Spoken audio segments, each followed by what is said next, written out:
Now, whether fair or not, Umkhonto we Sizwe Party is perceived as a vehicle for Jacob Zuma's revenge, as a challenge to Ramaphosa's era and ANC authority, as a potential shield against future prosecutions of Jacob Zuma, and as a party that blurs lines between party, state, and personal loyalty. Now, this perception alone made Umkhonto we Sizwe Party unacceptable to govern a KZN. So the calculation became simple for the ANC. Better govern with people we don't trust than to hand over the province to Umkhonto we Sizwe.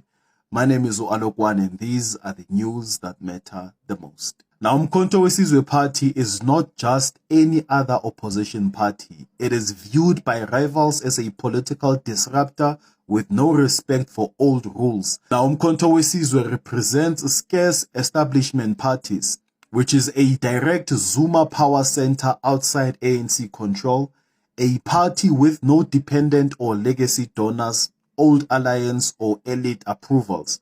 And it's a leadership culture that is command-driven and not committee-driven. So to ANC, IFP, DA, and other small parties, Umkhonto we Sizwe is unpredictable. And a party that is unpredictable is very dangerous to govern, especially to govern in KwaZulu-Natal, because KwaZulu-Natal controls massive provincial budgets, health, transport, housing and infrastructure tenders, key security and intelligence terrain, municipal patronage networks, and Umkhonto we Sizwe in charge would mean new gatekeepers, old tender networks disrupted, loyalists replaced, and long-standing power brokers cut off. For many political actors, this was an existential threat, not a policy disagreement. And it's only fair to say that the coalition in KZN is existing because they wanted to stop Umkhonto we Sizwe Party to govern. That is why this coalition includes parties that campaign each other nationally,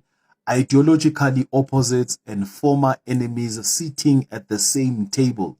Now, this is not unity. This is just parties that came together to stop Umkhonto we Sizwe Party to govern in KZN. And some would even ask that why couldn't Umkhonto we Sizwe Party form its own coalition? Now, Umkhonto we Sizwe Party struggled to find partners because other parties fear being swallowed or sidelined.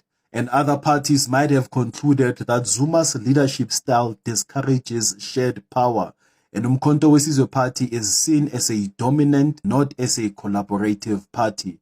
And smaller parties don't trust long-term guarantees. Now, in coalition politics, trust matters more than numbers. And however, I have to put this truth out there. Umkhonto we Sizwe Party was not stopped because it is weak. It was stopped because it is too strong, too disruptive, and too uncontrollable. And the KZN coalition is a firewall, not against bad governance, but against a political force that threatens to rewrite the rules of power in the province. And people in KZN voted for Umkhonto we Sizwe. And it's sad to see that a political party such as the ANC that is always speaking about doing the will of the people, when it came to KZN, it ended up going against the will of the people. What are your thoughts?